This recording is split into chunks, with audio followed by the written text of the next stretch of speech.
नमस्ते। City news में आपका स्वागत है। आइए डालते हैं सबसे पहले अमरावती के आंकड़ों पे नजर।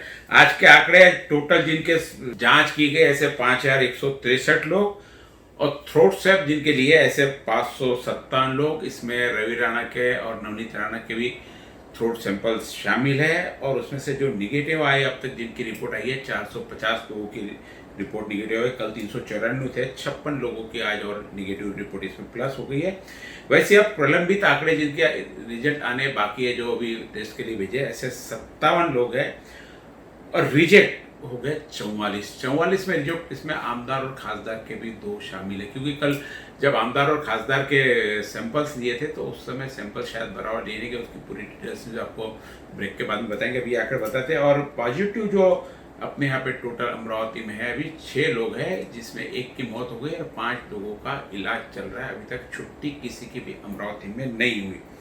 और जो रिजेक्ट हो गए थे उसमें से 37 लोगों के सैंपल्स वापस रिकमेंड किए वापस चेक करने के लिए। और आज जो सैंपल भेजे हुए 30 भेजे हुए, ये इस 30 में वे भी शामिल है जिनकी कल एक बडनेरा में डेथ हो गई थी और ऐसे संशयित करके लगा था। उनका भी थ्रोट सैंपल लिया था और उनके परिवार के 6 लोगों का थ्रोट सैंपल लिया था। ऐसे 7 सैंपल्स का उनके बडनेरा के थे, लेकिन बडनेरा की जिनकी डेथ हो गई थी उनकी रिपोर्ट निगेटिव आ गई है।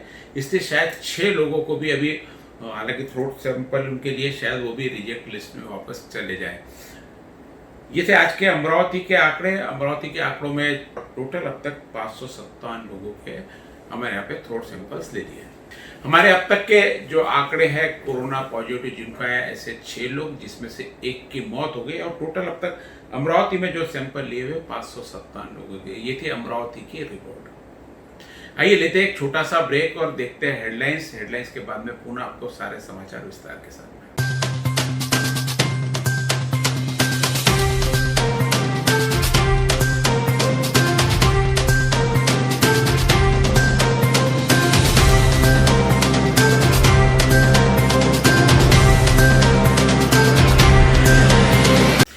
आइए डालते हैं नजर विदर्भ के आंकड़ों की ओर। विदर्भ में तेजी से बढ़ता हुआ आंकड़ा। कल अकेले नागपुर में 9 और यवतमाल में 2, ऐसे 11 लोग विदर्भ में बढ़ गए। विदर्भ में लगातार तेजी से आंकड़ा बढ़ रहा है। पहले ही नागपुर रेड जोन में आया हुआ। नागपुर 20 तारीख जो से जहां उम्मीद थी बाकी बाजार खुलने की, वहां नागपुर में किसी भी तरह की कोई रियायत नहीं मिल रही है। नागपुर में अब तक टोटल आज के 9 मिला के 72 लोग हो गए, जिसमें से एक की मौत हुई भी है। आज नागपूर शहरामध्ये 9 पॉझिटिव्ह रुग्ण आलेले आहेत। आपल्या सर्वांसाठी ही चिंताजनक बाब आहे। आपल्याला अजूनही जास्त सावधगिरी बाळगणं आणि अत्यंत काळजीपूर्वक वागणं हे गरजेचं आहे। विशेष म्हणजे ज्यावेळेस आपण कोविड-19च्या बाबतीत बोलतो त्यावेळेस एका माणसापासून किती जणांपर्यंत संसर्ग होतो हे आपल्याला ज्ञात आहेच। ICM अनुसार 400+ लोकांना किंवा इंटरनॅशनल लेवलला आपण 800 ते 1000पर्यंत लोकांना याचा संसर्ग पसरतो, ही वैज्ञानिकदृष्ट्या महत्त्वाची गोष्ट आहे। नागपूर शहरामध्ये सध्या जे पॉझिटिव्ह रुग्ण येत आहेत आणि गेल्या काही दिवसापासून जे येत आहेत त्याची हिस्ट्री एका कुटुंबाशी जुडलेली आहे। जो पेशंट आपल्याकडे 5 तारखेला अनफॉर्च्युनेटली डेथ झाला त्यांच्या कुटुंबामधूनच आणि त्यांच्या संपर्कात आलेले हे सर्व पॉझिटिव्ह आहे। हा जो व्यक्ती मृत झाला त्यांच्या 4 मुली होत्या आणि 1 मुलगा आणि त्यांच्या मुलांचे जे इमिजिएट सक्सेशन म्हणजे मुलं किंवा मुली आहेत म्हणजे नातवंड हे होते। असे 21 family members, close family members जे म्हणतो ते आहेत। त्यापैकी 15 निगेटिव्ह आहेत, 5चे रिझल्ट अवेटेड आहे आणि फक्त 1 निगेटिव्ह आहे। त्याचप्रमाणे त्यांनी ज्या ठिकाणी म्हणजे किराणा मालाच्या ठिकाणी गेले, डॉक्टर्सकडे गेले, मेडिकल स्टोअरवर गेले व त्यांचा एक मुलगा जो होता त्यांचा एक दुकान होतं त्या ठिकाणी गेलं। असे 19 व्यक्ती होत्या। त्या 19 पैकी आतापर्यंत सर्व निगेटिव्ह आले होते, पण त्यांचे 10 व्यक्ती अजूनही रिझल्ट अवेटेड आहेत। जे डॉक्टर होते आणि त्यांच्या 2 असिस्टंट होत्या या पहिल्या टेस्टमध्ये निगेटिव्ह आल्या होत्या, पण ह्या दुसरी टेस्ट ज्यावेळी झाली काल त्याच्यामध्ये त्याची एक असिस्टंट पॉझिटिव्ह आलेली आहे। आता म्हणजे त्यांच्या क्लिनिकमध्ये त्या पूर्वीपासून 14 दिवसापहिले जे पेशंट आले ते आम्हाला बघावे लागणार आहे। याच्या व्यतिरिक्त या व्यक्तीकडे जे रिलेटिव्स किंवा नेबरहूड आजारी आल्यानंतर भेटायला आलेले आहेत याची संख्या जवळजवळ 42 अशी सापडलेली आहे. असे टोटल एकंदर एकदम क्लोज कॉन्टॅक्टमध्ये आलेले आत्तापर्यंत आम्ही 83 व्यक्ती, जो मृत व्यक्ती झाला त्याचे 83 व्यक्ती संबंधित शोधलेल्या आहेत. त्यापैकी 37 व्यक्ती ह्या पॉझिटिव्ह आलेल्या आहेत, 11 निगेटिव्ह आलेल्या आहेत आणि अजून 144 जणांचे रिझल्ट अवेटेड आहेत स्वॅबचे. सांगायचा मुद्दा एवढा आहे की आपण जर ही माहिती वेळेवर दिली असती, आमची टीम, महापालिकेची डॉक्टरची टीम प्रत्येकाच्या घरी जाते, त्यांना विचारते, त्यांच्या वर्क फोर्सच्या ठिकाणी जाते, त्यांच्या ट्रॅव्हलची हिस्ट्री विचारते. पण वेळेवर माहिती न दिल्यामुळं जेव्हा पुढचा पॅशंट पॉझिटिव्ह येतो त्यानंतर त्या व्यक्तीला विचारल्यानंतर पॉझिटिव्ह आल्यानंतर ती माहिती देतात. म्हणजे एकतर माहिती पूर्ण देत नाही आहे, अपूर्ण देत आहेत, इनकम्प्लीट देत आहेत किंवा मिसलिडिंग देत आहेत. असे आत्तापर्यंत असं करूनही आपण 144 व्यक्ती ह्या यांच्या संपर्कात आल्याचं हे निष्पन्न झालेलं आहे. पैकी 37 जणांचे पॉझिटिव्ह आलेले 144 अवेटेड आहेत.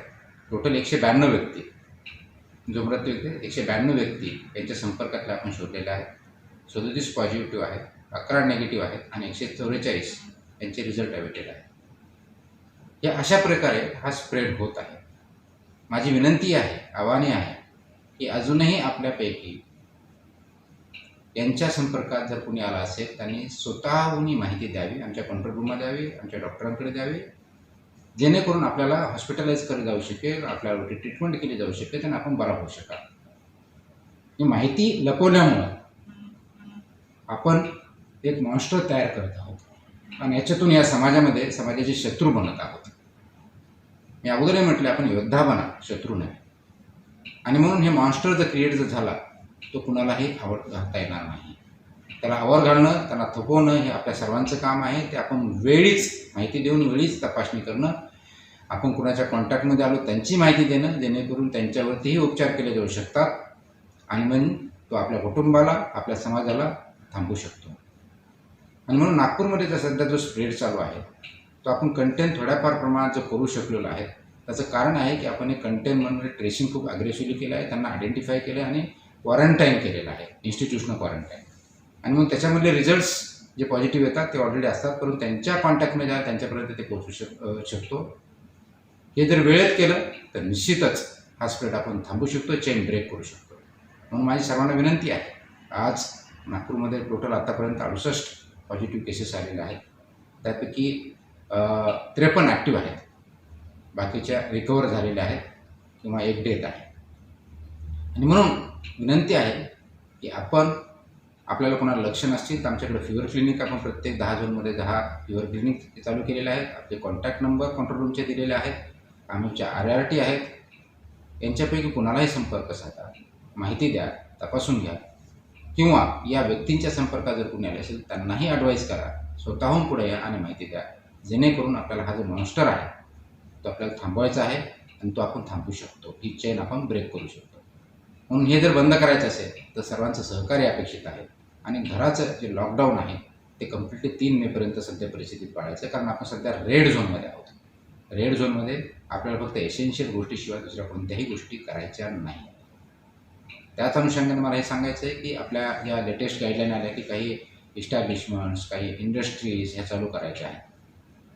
आपण आपल्या नागपूर शहरामध्ये आउटब्रेक झाला असल्यामुळं आणि आपण रेड झोनमध्ये असल्यामुळं शहरामधल्या कोणत्याही इंडस्ट्रीज आपण चालू करू शकत नाही, इस्टॅब्लिशमेंट आपण चालू करू शकत नाही. या शासनाच्या गाईडलाईन्स आहेत, त्या तंतोतंत पाळल्या जातील. आणि ज्यांना कोणाला डाऊट असेल त्यांनी महापालिकेच्या कार्यालयाशी संपर्क साधायचा आहे आणि महापालिकेच्या परवानगीशिवाय कोणत्याही इंडस्ट्री महापालिका क्षेत्रामधल्या चालू करता येणार नाहीत, कोणत्याही इस्टॅब्लिशमेंट नवीन चालू करता येणार नाहीत. फक्त एसेन्शियल सर्व्हिसेससाठी ज्या गोष्टी एक्झम्पशन दिलेल्या आहेत त्या चालू राहतील. याची सर्वांनी कृपया नोंद घ्यावी आणि आपण स्वतः समाजास आणि शासनास आणि प्रशासनास सहकार्य करावं, जेणेकरून ही चेन आपण रोकू शकू, हे ब्रेक करू शकू. वहीं यवतमाल में आज 2 लोग मिले और उसकी संख्या यवतमाल की 14 हो गई. तो अकोला में 15 लोगों में से 8 लोग अब तक रिकवर करके भेज दिए, रिकवर करके गए. सेकंड और थर्ड इसमें उनके जो सैंपल्स आए वो करीब करीब निगेटिव आए. तो वो और 2 लोगों की अकोला में मौत हो गई थी. एक की कोरोना के बीमारी के कारण, और एक कोरोना का मरीज था जिसकी मौत आत्महत्या के कारण हो गई थी। वहीं अमरावती में अब तक के 6 कोरोना के मरीज पाए गए, जिसमें से एक की मौत हो गई और 5 का दवाखाने में इलाज चल रहा है। तो वाशिम में एक है और गोंदिया में से, ऐसे पूरे विदर्भ की संख्या, सर टोटल विदर्भ का आंकड़ा 131 पर पहुंच गया है। जहां कल 120 थे, आज 11 लोग बढ़ गए, 131 हो गए। विदर्भ में यही तेजी से आंकड़ा बढ़ता रहा तो निश्चित रूप से विदर्भ के लिए आने, जो नागपुर मेन सेंटर है विदर्भ का, वहां से आना जाना सबका रुका रहेगा। ऐसे 20 तारीख से जो अभी छूट दी जा रही है कुछ खोलने के लिए, उसमें जिला बंदी लागू, जिले के बाहर सिर्फ वही गाड़ियां आ जा सकेंगी जो ट्रांसपोर्टिंग की है। उसकी पूरी रिपोर्ट आपको इस न्यूज़ के बाद में बताएंगे। अभी ये थे विदर्भ के आंकड़े, जहां पर अब तक पूरे विदर्भ में 4 लोगों की और एक की आत्महत्या से 5 लोगों की पूरे विदर्भ में मौत हो चुकी है।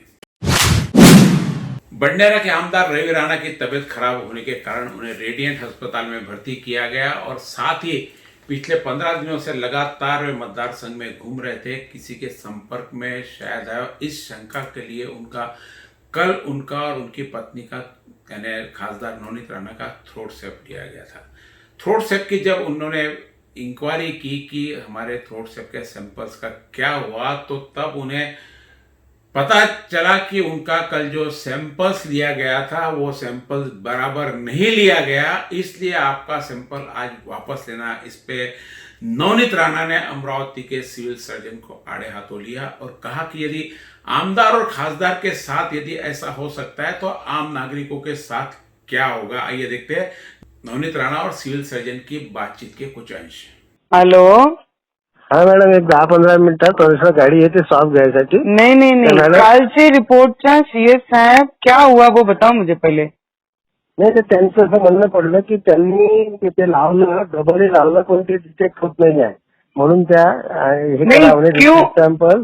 नहीं नहीं नहीं, मेरे को एक हाँ. बात बताओ सीएस हाँ. साहेब, तुम्ही गवर्नमेंट हॉस्पिटल रन करत आहे पूर्ण हाँ. पूरे डिस्ट्रिक्ट के, तुम सीएस हैं. मला एक तुम्ही गोष्ट सांगा कि तो जो कल सैंपल लिया हाँ. मेरा भी और एमएलए का भी, उसका क्या हुआ मेरे को हाँ. बताओ.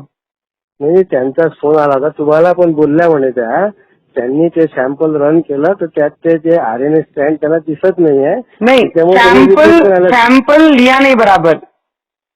नाही, आता मॅडम असे आता रोजचे असे 2-4 येतात. आता एक असे काही सॅम्पल आहेत की ज्यात आपण म्हणजे हे केल्यानंतरही हे होऊन राहिलं, काय होऊन राहिलं? म्हणजे इनकन्क्लुझिव्ह असं ते रिपोर्ट करून नाही, पण इन कन्क्लुजन कसे घेत आहे मला ते सांगा की तुम्ही जे सॅम्पल घेत आहे, जर आमदार आणि खासदारचे सॅम्पलिंग तुम्ही बरोबर घेत नसाल तर साधारण व्यक्ती तर मरणारच आहे. किती लोक मग फिरत असेल आमच्या जिल्ह्यात. असं नाही होऊन राहिलं, म्हणजे असे अरे बाबा सीएस साहेब मला एक उत्तर तुम्ही द्या बरोबर. मला I need answer from you. When you can not detain proper a sample from MLA and MP, sample has not been taken properly, then how a normal person can be sure that sample has taken properly in your hospital? Tell me that. नाही, तुम्ही जे म्हणता बरोबर आहे, पण आता आमचा जो अनुभव आहे मी काय बरोबर आहे मला काही समजून नाही राहिलं काय. नाही मॅडम पण बोलल्या, माझ्याशी बोलल्या, तुमच्याशी पण बोलल्या म्हणे. नाही, माझ्याशी बोलल्या. मी तुम्हाला उत्तर विचारत आहे की जर एक आमदार आणि एमपीचं मेंबर ऑफ पार्लिमेंटचं सॅम्पल जर तुमच्याकडनं बरोबर घेत नसाल तर साधे जे सुधे लोक आमच्या जिल्ह्यामध्ये आहे त्यांचे सॅम्पलिंग बरोबर होत आहे. कुठनं मी विश्वास ठेवणार आहे तुमच्यावर सांगा. नाही मॅडम, असं नाही म्हणता येईल आपल्याला, कारण कसं म्हणता येईल? अरे मला तुम्ही सांगा कसं म्हणता येईल? जर तुम्ही सॅम्पल माझा खासदाराचं सॅम्पल बरोबर घेत नाहीये, आमदाराचं सॅम्पल तुम्ही बरोबर घेत नाहीये, आणि मी एम्स वाली मॅडम सोबत, नागपूरचे जे एम्स आहे, जे मीना मॅडम आहे त्यांच्यासोबत, डॉक्टर सोबत बोलली मी, तुमचा फोन तर मला आला नाही. तुमचं कर्तव्य नाही काय?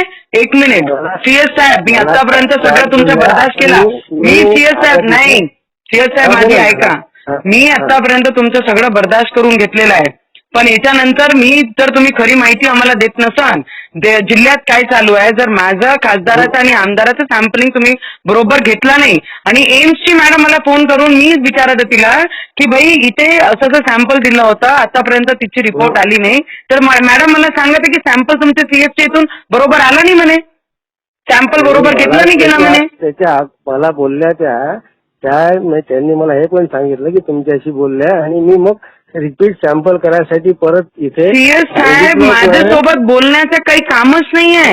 माझा प्रश्न तुम्हाला एक आहे, तुम्ही पूर्ण डिस्ट्रिक्टचे सीएस आहे, मग एक हॉस्पिटल गव्हर्नमेंटचं तुम्ही रन करत आहे, जर तुम्ही आमदार आणि खासदाराचं सॅम्पल तुम्ही बरोबर घेत नसाल तर तुम्ही समोर नॉर्मल व्यक्तीचं तुमच्या हॉस्पिटलमध्ये तुमचे अंडरगो मध्ये तुम्ही नॉर्मल लोकांचे सॅम्पल कसे घेत असाल, तुम्ही ते उत्तर द्या मला. नाही तर मी आत्ता येईन इरविन मध्ये आणि तिथे पत्रकार परिषद घेईन आणि पूर्ण मी सांगाल. तुमचं मॅडम बरोबर आहे, 100% मी बरी तुमची कंप्लेन करणार आहे. नाही सीएस साहेब, this is actually going very wrong. तुम्ही जर मला उत्तर देऊ शकत नाहीये आणि तुमचं कर्तव्य नाहीये काय की तुम्ही फोन करून मला सांगावं म्हणून. नाही आता मी जितूलाच फोन लावत होतो की गाडी पाठवतो आहे, मॅडमला सांगतो मी डायरेक्ट म्हटलं नाही तुमची वरपर्यंत मी कंप्लेंट करी. तुम्ही सगळे लोक एकदम मतलब काही जबाबदारी तुम्ही घेत नाहीये बरोबर, काही जबाबदारी नाहीये, तुमचं कर्तव्य नाहीये का. जर आमदार आणि खासदार एक ठिकाणी हॉस्पिटलमध्ये भरती आहे, त्यांची बॉडी पेन होतं, त्यांना ताप आहे, 102 ताप आहे, तुम्हाला चांगल्या पद्धतीने माहित आहे की मी सकाळी 5 वाजता आपल्याला फोन केला आणि तुम्हाला माहिती दिली की असं असं आम्हाला होत आहे म्हणून, असं आमदार साहेबांना होत आहे. तुमचं कर्तव्य नाही का एकदा वापस येणं आणि त्यांची माहिती घेणं म्हणून. नाही मी माहिती घेतली मॅडम, काकाणीशी मी रोज 1-2 तासाला बोलत आहो, तुम्ही लागल्या काकाणी साहेबांशी हे करू शकता. मी त्यांच्या थ्रू चौकशी करतोय, मी डायरेक्ट यासाठी करत नाही की आपण जनरली संपर्क टाळतो म्हणजे हे होईपर्यंत. नाही तुम्ही संपर्क टाळता, जे सॅम्पल घेणारे तुमचे आले आहेत ते घाबरू सॅम्पल घेत आहे. जर आमचे सॅम्पल घाबरू घेत असाल तर बाकी लोकांचे सॅम्पल कसे होईल. मला तर या पद्धतीने वाटत आहे की अमरावती जिल्ह्यामध्ये जे 5-6 पेशंट तुम्ही दाखवते की डिटेन झालेले आहे, मला वाटतं किती लोक असंच फिरत असाल, खोटी माहिती देतात मग तुम्ही सगळे. नाही आपल्याजवळ मॅडम लिस्ट आहे, लागल्यास मी तुम्हाला सगळी लिस्ट हे करून देईन. अरे बाबा सीएस साहेब, मला एक गोष्टी तुम्ही सांगा, मी याच्यावर कशी विश्वास करू. जर तुम्ही मला आमचे सॅम्पलची रिपोर्ट, जर तिथे सॅम्पल बरोबर गेला नाही आणि नागपुर के एम्स की मीना मैडम का मला सांगून राहिल्या, मीना मैडम मुझे बता रही कि आपका सैंपल बराबर लिया गया नहीं है, पहली बार हमने चेक किया तो वो सैंपलिंग में कुछ निकला नहीं क्योंकि अच्छे से सैंपल नहीं लिया है और दोबारा मैं डालने की कोशिश कर रही हूँ तो 5-6 चार्ज और लगेगा. और आता तुम्ही सांगता की मी परत घ्यायला पाठवून राहिलो. त्यांनीच मला फोन करून सांगितलं मॅडम आणि म्हणूनच मग मी ती टीम. तर बाकी लोकांचं कसे होणार आहे, बाकी लोकांची सॅम्पलिंग कशी होणार आहे, कशी होत असेल. मला तुम्ही मी इरविन नाही, मला नाही माझे ऐकून घ्या, मी इरविन नाही, मला पूर्ण माहिती द्या आणि चालेल पूर्ण माहिती द्या मला. हो नक्की. जैसे नवनीत राणा और सिविल सर्जन से जो बात हुई, उनका फोन का रिकॉर्ड था, और इस प्रकार अमरावती में जब आमदार और खासदार के साथ ऐसा हो सकता तो निश्चित रूप से आम आदमी की तो कहीं सुनवाई होती नहीं. पिछले 3 दिन से महाराष्ट्र में बंडेरा, अमरावती जिले के बंडेरा मतदार संघ के विधायक जो पिछले 3 दिन से हॉस्पिटल में एडमिट थे, और हॉस्पिटल में एडमिट होने के बाद जो हमारे यहाँ के गवर्नमेंट हॉस्पिटल है उसके सीएस को फ़ोन किया गया, रात में फ़ोन किया, डॉक्टर को बुलाए गए, और जब 102-103 बुखार था और बॉडी का सीवियर पेन था उन्हें, जब 102 बुखार होने के बाद हमने उनको बोला कि सुबह आकर थ्रोट स्वैब ये लेकर जाके उसे टेस्ट करना कोविड-19 का बहुत ज़रूरी है, बिकॉज जो सिम्टम्स, जो चीज़ें हमें दिख रही हैं उसकी टेस्ट होनी बहुत ज़रूरी है, क्योंकि पिछले कई दिनों से हम लोगों के अंदर मिलना जुलना थोड़ा सा ज़्यादा था, और लोगों की मदद करते करते उनको जब बुखार आया रात में 4 बजे तो हमने थ्रोट सैंपल दिया उन्हें. थ्रोट सैंपल देने के बाद दूसरे दिन 24 घंटे के बाद हमने थ्रोट सैंपल के लिए एम्स से मुझे फ़ोन आया, तो मैंने उनको पूछा कि भाई इसका रिजल्ट क्या है, इट इज़ पॉजिटिव और इट इज़ नेगेटिव. तो उन्होंने, एम्स के डॉक्टर ने मुझे बताया कि आपका थ्रोट सैंपल जो लिया है वो करेक्ट नहीं है. एक विधायक का और एक मेंबर ऑफ पार्लियामेंट का थ्रोट स्वैब लेते हैं और वो करेक्ट नहीं लेते हैं. मुझे बताइए कि हमारे जिले में, आज अमरावती जिले में, महाराष्ट्र में ये जिला है, और ये जिले में जितने भी पेशेंट अभी तक हमारे जिले में मिले हैं वो सब मरने के बाद मिले हैं. एक भी जीवंत, एक भी जिंदा पेशेंट हमारे यहाँ पे कोरोना का डिटेक्ट नहीं किया डिटेन, और उसे कभी आइसोलेशन वार्ड में नहीं रखा। मरने के बाद 4 दिन के बाद पता लगता है कि ये कोरोना पेशेंट है। तो हमारे यहाँ पर जो जिला अधिकारी हैं, जो कलेक्टर है और हमारे सीएस हैं, वो फेलियर है, क्योंकि हर पेशेंट की मरने की इंतजार वो कर रहे हैं। अगर एक विधायक और एक एमपी के साथ में ऐसा व्यवहार होता है और ऐसी सैंपलिंग होती है, तो हमारी जो अमरावती जिले में रहने वाले हर गरीब लोग जो सैंपलिंग के लिए जाते हैं, तो ये कैसे विश्वास माना जाए कि उनका सैंपलिंग करेक्ट हो रहा है।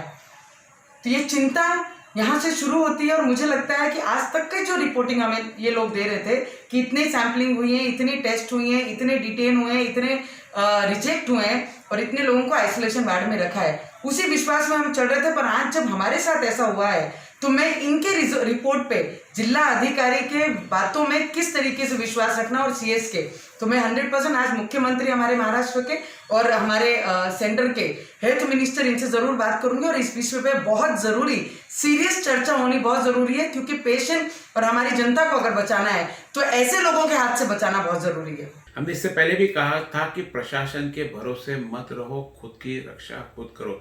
क्योंकि जब सबसे पहली मौत अमरावती में हुई थी, जब इनको शंका थी कि इनको कोरोना पॉजिटिव हो सकता, उनका सैंपल लिया उनके मौत के पहले, हालांकि बहुत ज़्यादा समय नहीं मिला, लेकिन उनकी बॉडी उनको सुपुर्द कर दी गई थी। मुझे लगता है जब बाकी जगह सारे सुनते देखते, WHO की गाइडलाइन देखते, तो बॉडी ऐसे नहीं सुपुर्द की जाती किसी को, उसकी प्रॉपर पैकिंग करके दिया जाता। उस बॉडी के कारण जो प्रॉपर नहीं था, उसके कारण उनको और वहाँ लोगों को पॉजिटिव की संभावना होगी। और जब वो दवाखाने में एडमिट हुए थे, जिनकी पहले मौत हो गई, मैं 2 तारीख को जिनकी मौत हो उनकी बात कर रहा हूँ, तो उनको जनरल आईसीयू में रखा गया था। इसके लिए जबकि अपने यहाँ पे कोविड हॉस्पिटल की उस समय तक स्थापना हो चुकी थी सुपर स्पेशलिटी में। हमने बाद में बात भी की, उनसे भी किया, कलेक्टर से पूछा, लेकिन किसी से किसी भी प्रकार का कोई जवाब नहीं आया कि उन लोगों के साथ में जितने पेशेंट्स थे उनका क्या हुआ, उनके स्टाफ का क्या हुआ। स्टाफ को शायद क्वारंटाइन किया, ऐसा सुनने में आया था, लेकिन अधिकृत रूप से कहीं पे भी जवाब नहीं दिया गया। क्योंकि अधिकृत घोषणा चाहिए हमको भी यहाँ पे बताने के लिए कि भाई वो वहाँ पे जो 2 तारीख को जिसकी डेथ हुई थी, उसके साथ में इतने डॉक्टर्स थे, इनको होम क्वारंटाइन किया, आइसोलेटेड किया। क्योंकि जब संपर्क में आ गया तो होम क्वारंटाइन का मतलब, यदि संपर्क में आ गया तो आपको आइसोलेटेड रहना है, सरकार ने जो व्यवस्था की उसके साथ रहना है, लेकिन ऐसा कहीं पे भी बाहर बताया नहीं गया। और एक और कुछ दिन पहले मौत हो गई थी, भागकुली का कोई बंदा था, उन्होंने कहा था कि इनका भी सैंपल ले, लेकिन उनका भी उन्होंने सैंपल्स नहीं लिया। बॉडी डिलीवरी करने के बाद में उसकी बॉडी के लिए वापस कॉल किया गया, तो परिवार वालों ने मना कर दिया, तो वो भी बिना सैंपल्स के चले गए। हालांकि सैंपल्स लेना कितना जरूरी नहीं जरूरी, ये सिविल सर्जन का और सिविल हॉस्पिटल का मैटर है। लेकिन कई मामले में अभी 4 दिन पहले, पिछले रविवार को जिनकी मौत हुई, उन्होंने भी काफी देर तक परिवार वाले सामान्य अस्पताल में फोन लगाते रहे कि साहब हमारे यहाँ डेथ हो गई है, आप इनका एक बार सैंपल्स ले लीजिए, क्योंकि उनकी तबीयत खराब चल रही थी। लेकिन उस दिन रविवार होने के कारण कहा गया कि ऑफिस में स्टाफ नहीं है और कोई भी उनका सैंपल लेने नहीं गया। और बाद में उन्होंने जो अपनी विधि विधान से जो बॉडी का क्रियाक्रम करना था किया, उसके बाद में प्रशासन जागा और उनके परिवार वालों के सैंपल्स दिए, जिसमें एक का पॉजिटिव। और कितनी बड़ी रिस्क अमरावती का प्रशासन लेता है, कहीं पर भी किसी भी चीज में घोर लापरवाही नजर आती है। क्योंकि जब बोल रहे हैं सामने वाले कि हमारा सैंपल ले लो, तो उस समय भी आप रविवार यदि समझते हैं कि रविवार को काम, तो कोरोना के मरीज या बोलो किसी की मौत, ये वार देखकर नहीं आती। वार देखकर आती तो शायद रविवार को शमशान में भी ताले होते, लेकिन रविवार शमशान में कभी ताले नहीं लगते। वहां कभी भी मौत आ सकती, कभी फरमान आ सकता है, जाना पड़ता है। लेकिन यहाँ पर रविवार को होने के कारण नहीं लिए। ऐसे कई और भी उदाहरण है जिसकी बहुत ज्यादा हम यहाँ चर्चा नहीं करना चाहते, जिसकी लापरवाही के कारण हो सकता है कि अमरावती में हम भी आज सुरक्षित नहीं है। हम तो इसलिए बार बार कह रहे हैं कि आप प्रशासन के भरोसे मत रहिए। प्रशासन के बस का अमरावती का काम नहीं है, क्योंकि हमारी बहुत अच्छी किस्मत है कि हमारे यहाँ पर एक ही जगह के 5 लोग मिले, तो उतना ही सरकार को कंट्रोल करना है। यदि उतना ही कंट्रोल कर ले सरकार, हमारा अमरावती का प्रशासन तो बहुत है। पूरी अमरावती में यदि अकोला और बुल्ढाना शहर की अमरावती की स्थिति होती तो निश्चित रूप से अमरावती के प्रशासन के बस का नहीं है। बार बार इन चीजों को हमने किया। बफर जोन बना दिए, लेकिन बफर जोन की पूरी धज्जियां उड़ाई जाती है, कहीं सोशल डिस्टेंसिंग का पालन नहीं है। बफर जोन और बाकी के तरफ में कोई फर्क महसूस नहीं होता। दिखा दिए, वीडियो दिखा दिए सारे, लेकिन कहीं किसी के कानों पे जूं नहीं रही थी। इसलिए जनता से पुनः आपसे निवेदन है कि अपनी रक्षा खुद करे। प्रशासन जो कर रहा है करने दे, उनकी गलतियां निकालने का कोई मतलब नहीं। अपन अपनी रक्षा खुद कर ले ताकि हम सुरक्षित रहे। जब कल खासदार और आमदार के सैंपल्स बराबर नहीं लिए गए थे, तो आज उन्हें वापस सैंपल्स देना पड़ा। सैंपल्स देते टाइम भी गले में कुछ निडल्स वगैरह डालते तो शायद उसकी भी कुछ तकलीफ होती हो, इसलिए भी सैंपल देने में, कल भी देने में कहा था कि उन्हें बहुत तकलीफ हुई है, आज भी उनको सैंपल्स देने में तकलीफ हुई है। सैंपल्स तो खैर जो भी प्रोसेस हो करना पड़ेगा, लेकिन आज उनके डबल सैंपल चेक करने को लेके गए। अब उनके रिजल्ट क्या आते हैं, उनकी रिपोर्ट क्या आती है, इस पर सभी की नज़र लगी हुई है। कल रात 8 बजे के करीब बलगांव रोड स्थित एक रेचे में आग लग गई। आग का कारण शॉर्ट सर्किट बताया जाता है। आग को जल्दी ही सूझबूझ के साथ में काबू में पा लिया गया। प्रत्यक्षदर्शी और वहाँ के लोगों का कहना है कि यहाँ पे कई ऐसे रेचे जो अवैध रूप से चलते हैं और यह चक्की के कनेक्शन पर चलाए जाते हैं, और ये अवैध रूप से, इसलिए इनका कोई मेंटेनेंस नहीं होता। और सबसे बड़ी बात की आग लगने के कारण इनको 2 गाड़ी वहाँ पे बुझाने गई, लेकिन उसके बावजूद पुलिस का कोई भी कर्मी वहाँ पे नहीं था, और ना ही इस बात की पुलिस स्टेशन में कोई रिपोर्ट है कि आग लगी, क्योंकि वहाँ के लोगों का कहना है कि ये सारे रेचे अवैध है, इसलिए आग की रिपोर्ट भी पुलिस स्टेशन में नहीं लिखाई गई। असीर कॉलोनी ये एक रेसिडेंशियल एरिया है और यहाँ पर सब अनऑथराइज जो है रेचे चलते हैं। आज एक रेचे में आग लग गई है, जिसकी वजह से जो है रहवासियों को मुश्किल हो गई है। अगर इनमें से किसी का घर जलता है या नुकसान होता है तो उसकी भरपाई कौन करेगा? कारपोरेशन और इलेक्ट्रिशियन डिपार्टमेंट जो है चक्की के लाइसेंस पर रेचे ऑथराइज किया है, तो इसकी जो है इंक्वायरी होनी चाहिए।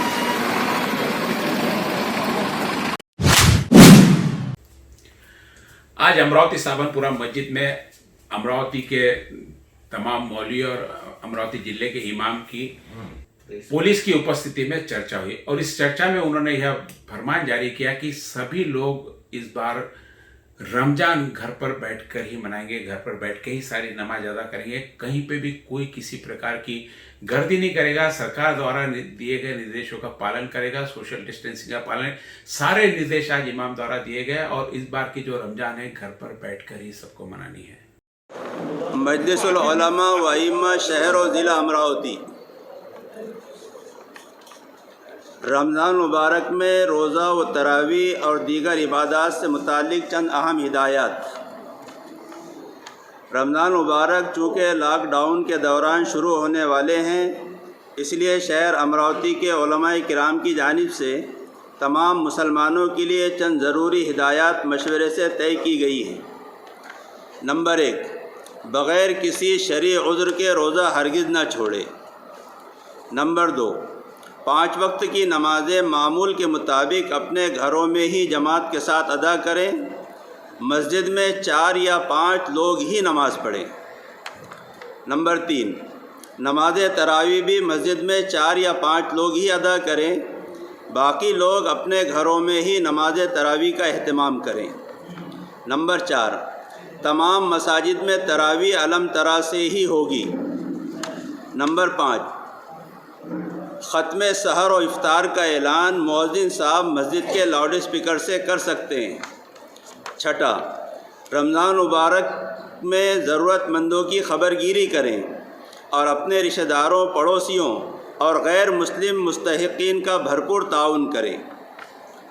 नंबर 7, रमज़ान की मुबारक सातों में खुसूसन तहज्जुद और अफ्तार के वक्त मुल्क और पूरी आलम इंसानियत की फलाह व बहबूद और मौजूदा सूरत हाल से नजात के लिए दुआओं का एहतमाम करें। नंबर 8, वालिदैन और सरपरस्त हजरात से गुजारिश है कि अपनी औलाद और अपने ज़ेर असर लोगों को हर ऐसी हरकत से बाज रखे जिससे मुल्क व मिल्लत के मफादात को नुकसान पहुँचे।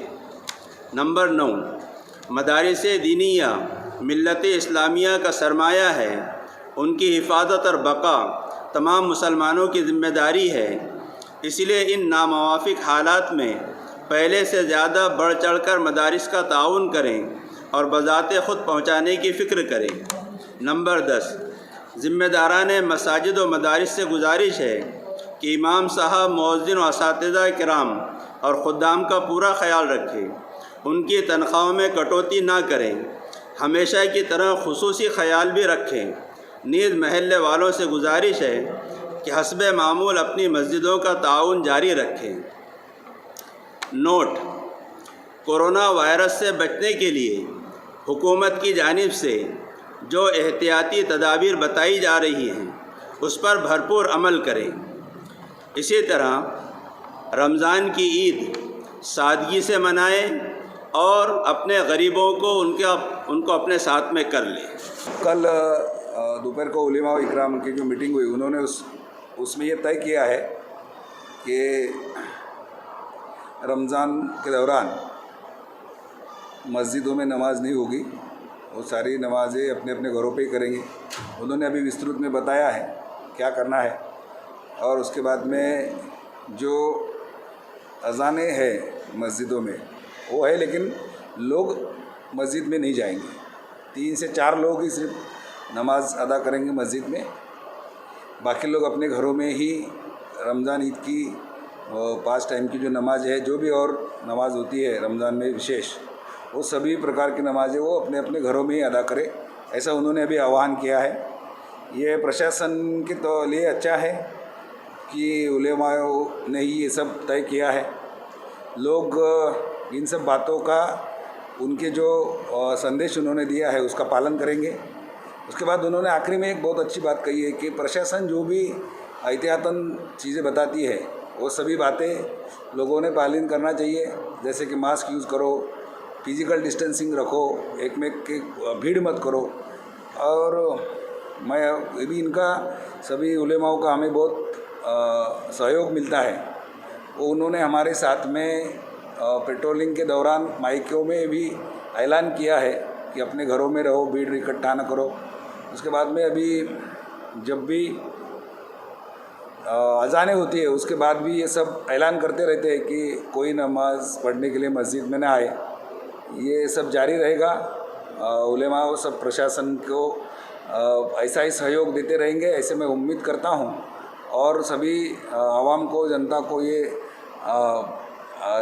मतलब रिक्वेस्ट करता हूँ, मतलब एक विनती करते हैं हम कि आप प्रशासन के नियमों का पालन इसलिए मत करो कि ये कुछ आपके लिए कुछ कायदे से हम आपको बंधन कर रहे हैं, वो आपके लिए है। अगर आप घरों में रहोगे तो सुरक्षित रहोगे। इस साल अपन सादगी से ईद मनाएंगे और सुरक्षा के तौर पे घर पे ही नमाज़ पढ़ेंगे तो अगले साल अपन अच्छे से ईद मना सकेंगे। Thank you. जैसे कि महाराष्ट्र के मुख्यमंत्री ने घोषणा की थी और साथ ही नरेंद्र मोदी जी ने भी घोषणा की थी कि आने वाले 20 तारीख से जहां पर कम मरीज है, यानी ऑरेंज जोन और ग्रीन जोन है, वहां पर कुछ व्यापार की सुविधाएं दी जाएंगी। उसी के अंतर्गत आज जिलाधिकारी ने आदेश पारित किया है और उसमें एग्रीकल्चर से लेकर जितने भी संबंधित काम है, जिसमें मोटर रिपेयरिंग होंगे, बैटरी रिपेयरिंग हो गई, रिपेयरिंग के काम हो गए, ट्रांसपोर्टिंग के काम हो गए, खेती का माल लेना है, लाना है, खेती के औजार हो गए, और साथ में इंडस्ट्रियल एरिया, उद्योग, जो जरूरी उद्योग है, जो जोन से बाहर है, एरिया से बाहर है, ऐसे सभी उद्योग को चालू करने की अनुमति दी है। लेकिन इस अनुमति के लिए उन्होंने हर जगह के लिए अलग अलग संस्थान नियुक्त किए है अनुमति लेने के लिए। आपको यदि आपकी दुकान है, यदि इलेक्ट्रिक की दुकान है, आपकी इलेक्ट्रिक वाइंडिंग की दुकान है, तो आपको महानगर पालिका से जाके उसकी अनुमति लेनी है और यह अनुमति कंडीशनल दी जाएगी आपको कि आपको क्या क्या सुविधा आपके दुकान के सामने करनी है। नहीं, यदि उनकी सुविधा को माने तो जैसे 2000 रुपये दुकानदार को पेनल्टी दी जा रही है, वैसे उनको भी 2000 रुपये की पेनल्टी दी जाएगी, जिसमें मास्क आए हुए सभी ग्राहकों को भी मास्क होना जरूरी है। यदि ग्राहक के पास भी यदि मास्क नहीं लगा हुआ है तो उसकी भी पेनल्टी हो सकती है। दुकानदार को लगे, सोशल डिस्टेंसिंग का पालन करना है, एक टाइम पे इससे ज़्यादा भीड़ नहीं होनी, ये सारे नियम के आधार पर उनको परमिशन दी जाएगी। और इन चीज़ों का जो माल की आवक जावक रहेगी उसके लिए ट्रांसपोर्टिंग की अंतर जिला उनके लिए छूट दी गई। लेकिन बाकी किसी भी प्रकार के पब्लिक ट्रांसपोर्ट को ना अमरावती में छूट है, ना अंतर जिला छूट है। बसेस भी अभी चालू नहीं होंगी, ना ही ट्रेन चालू हो रही है, ना ही किसी प्रकार की फ्लाइट उड़ेगी। ये सारे है, ये बाकी सारी हमारे वेबसाइट के इस न्यूज के नीचे आपको सारे के सारे डिटेल्स इसकी मिल जाएगी कि किसके लिए कहाँ पे आपको परमिशन लेने जाना है और कौन कौन सी दुकान आप चालू रखते हो, पूरे दुकानों का विवरण दिया हुआ है उसमें। पूरी पूरी कृषि से संबंधित अत्यावश्यक सुविधा की जो दुकान चालू थी वो दुकान चालू रही, और ये सारी दुकानों को भी 8 से 12 तक की परमिशन दिया। इसमें कृषि के औजार भी हो गए, एग्रीकल्चर हो गया, जितने भी एग्रीकल्चर से संबंधित लोग हैं उसको, और उद्योग से संबंधित लोग, उनके रिपेयरिंग, इन लोगों को परमिशन दी गई है 20 तारीख से, वो भी 8 से सुबह 2 बजे तक। अब देखना है कि इनमें कितनी सोशल डिस्टेंसिंग का पालन होता है और किस प्रकार ये 3 तारीख तक निभा पाएंगे। यदि 3 तारीख तक हम प्रॉपर बहुत अच्छे से सोशल डिस्टेंसिंग का मेंटेन करते हुए निकालिए, किसी प्रकार की प्रशासन को तकलीफ नहीं गई, तो हो सकता है 3 तारीख के बाद में कुछ और आवश्यक व्यापार को छूट दी जा सकती है। आप पूरी जानकारी हमारे इस न्यूज़ के नीचे डिस्क्रिप्शन में पूरा देख सकते हैं। इस न्यूज़ के नीचे भी देख सकते हैं और फेसबुक पर भी जाके आप सिटी न्यूज़ के पेज पे जाकर सारी की सारी चीज़ों की जानकारी, डिटेल्स ले सकते हैं कि किस चीज़ के लिए आपको किसकी अनुमति लेनी है और क्या आप उस उद्योग में या व्यापार में आते हैं जो सरकार द्वारा, प्रशासन द्वारा निर्देशित किए गए हैं। आइए देखते हैं अमरावती के अन्य समाचार। लॉकडाउन का 27 दिन और सभी तरह सामाजिक संस्थाएं पूरी सहायता करने में लगी है। ऐसे ही माहेश्वरी भवन में भी माहेश्वरी भवन से खाना बनाकर जहां जरूरतमंदों को पहुंचाया जाता है, वहां पे उनको रोजाना का काम है, सुबह का खाना, दोपहर की चाय और शाम का खाना, तीनों चीजें माहेश्वरी भवन द्वारा, माहेश्वरी मंडल द्वारा वहां पर की जा रही है।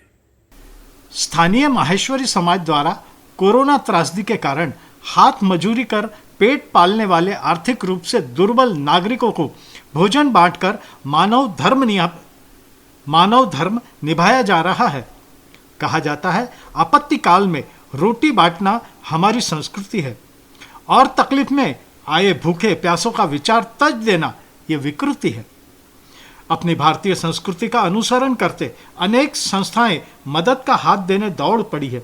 उसी प्रकार रामपुरी कैंप के संत झूलेलाल ग्रुप के सदस्य भी जगह जगह भोजन बांटकर जन सेवा किए जा रहे हैं।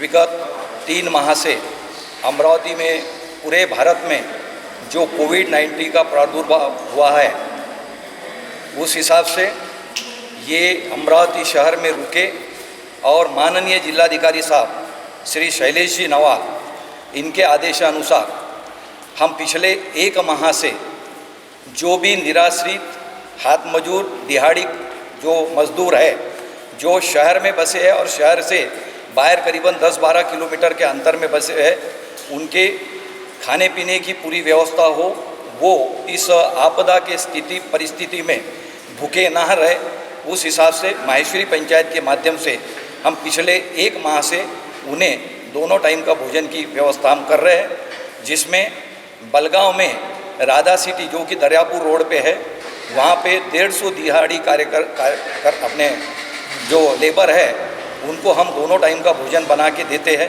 एक टाइम का भोजन हमारा अमरावती माहेश्वरी भवन से जाता है और एक टाइम का भोजन हम बलगांव में ही शाम को बना के नरसिंह जी बम, जो कि वहाँ के बहुत सक्रिय कार्यकर्ता है, उनके माध्यम से वहाँ वितरित किया जाता है।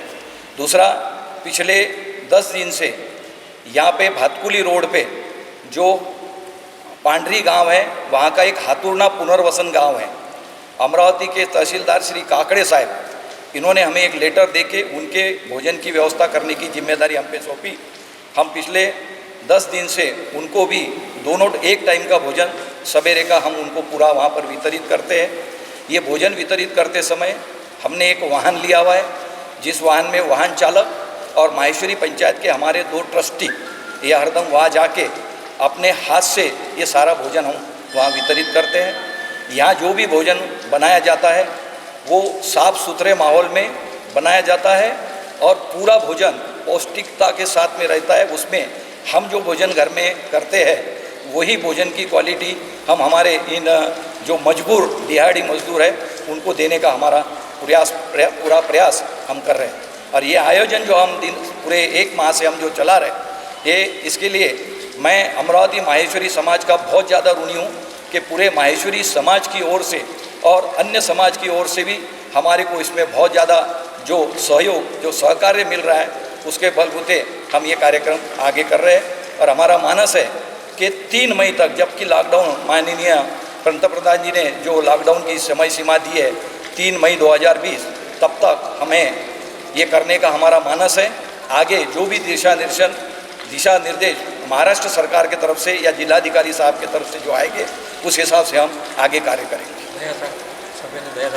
और यहाँ पर दोपहर के समय ये सवेरे हम 200 लोगों का भोजन बना के भेजते हैं और दोपहर को 4 बजे दया सागर हॉस्पिटल, डफरी सुपर स्पेशलिटी हॉस्पिटल और पंजाबराव देशमुख मेडिकल कॉलेज यहाँ पर हम सबसे पहले 4 बजे चाय भेजते हैं। हाँ, और दया सागर में सवेरे का हमारा 40 लोगों का भोजन जाता है। शाम को PDMC सुपर स्पेशलिटी डफरी और दया सागर यहाँ पे हमारे तरफ से हम खिचड़ी का वाटप भी करते हैं, जिसमें हम कुछ परिवर्तन चेंज करने की कोशिश करते हैं। हफ्ते में 2 दिन खास करके मंगलवार और शुक्रवार को हम उनको चना मसाला भी बना के, एक चेंज होना चाहिए उस हिसाब से हम उनको अलग अलग आइटम बना के भेजने का पूरा हमारा प्रयास रहता है। साथ ही अमरावती शहर में जो जगहों जगहों पे कुछ ज़रूरतमंद बैठे हैं उनको भी हम वहाँ पर उनको दोनों टाइम सुबह शाम को चाय और नाश्ता ये भी उनको वहाँ जगहों पर ले जाके देने का हमारा पूरा प्रयास रहता है। इस टीम में दामोदर बजाज, अपना दामोदर झंवर, श्याम शर्मा, नाम श्याम विशाल शर्मा और 3 महाराज और 3 लेडीज, ये पूरे रसोई में उनका पूरा सहयोग हमको मिल रहा है। उनके माध्यम से हम ये काम कार्य कर रहे हैं।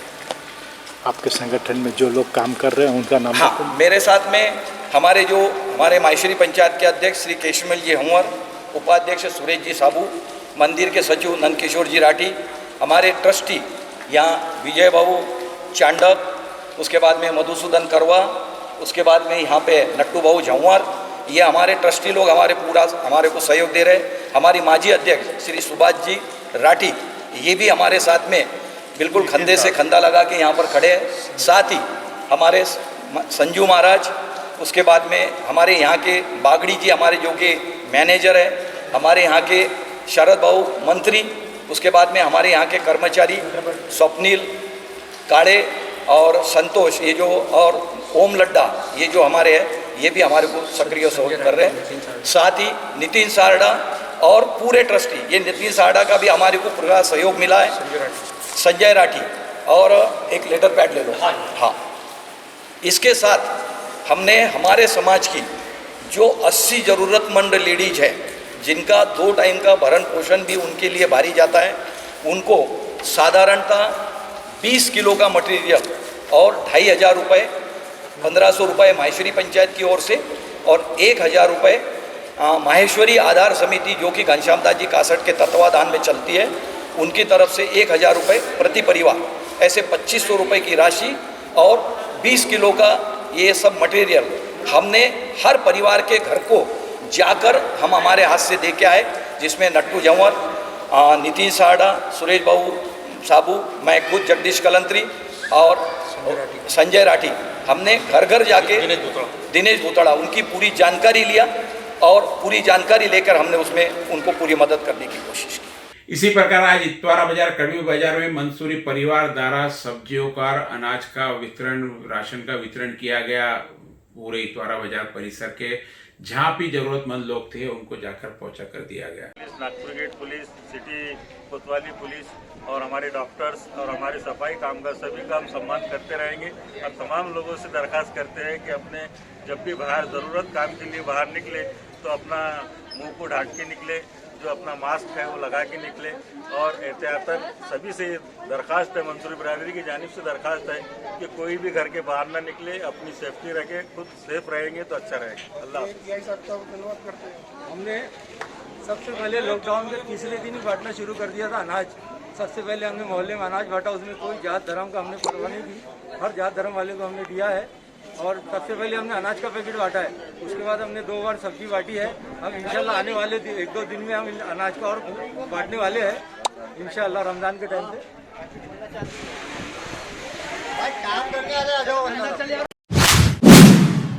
आइए देखते हैं कुछ खबरें ग्रामीण की। कल दरियापुर के पास लेहगांव में एक प्रेमी युगल ने अपनी प्रेमिका को मारकर खुद आत्महत्या करने का प्रयास किया।